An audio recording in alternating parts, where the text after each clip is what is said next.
मुल्क भर में और रियासत के मुख्तलिफ शहरों में भले ही कोरोना मुतासरीन की तादाद में गैर मामूली इजाफा होता जा रहा है, लेकिन नांदेड़ में कोरोना मुतासरीन की तादाद में अब कुछ हद तक कमी आ रही है।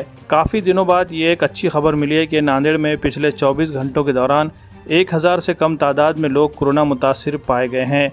इसकी एक अहम वजह पिछले कई दिनों से लगाए गए लॉकडाउन भी हो सकता है। जिला इंतजामिया की जानिब से जारी किए गए आदाद शुमार के मुताबिक पिछले 24 घंटों में 3879 अफराद की कोरोना जांच की गई। इनमें 850 अफराद की जांच रिपोर्ट मुस्बित आई है। इसमें RT-PCR के जरिए की गई जांच के तहत 645 और रैपिड एंटीजन टेस्टिंग के तहत 205 अफराद की कोरोना जाँच रिपोर्ट पॉजिटिव आई है। इस तरह नांदेड़ जिले में अब तक कोरोना मुतासरीन की मजमूई तादाद 74,950 हो गई है। इनमें 59,895 कोरोना मुतासिर मुकम्मल तौर पर सेहतयाब होकर अस्पताल से डिस्चार्ज लेकर घर लौट गए हैं और फिलहाल एक्टिव केसेस के तहत 13,391 कोरोना मुतासिरीन का शहर व जिले के मुख्तलिफ अस्पतालों में इलाज जारी है। इनमें 200 अफराद की हालत नाजुक बनी हुई है, जबकि पिछले 3 दिनों में इलाज के दौरान 26 कोरोना मुतासिरीन के फौत होने की भी इत्तला मिली है। इस तरह कोरोना से हलाक होने वाले अफराद की मजमूई तादाद अब बढ़कर 1403 हो गई है।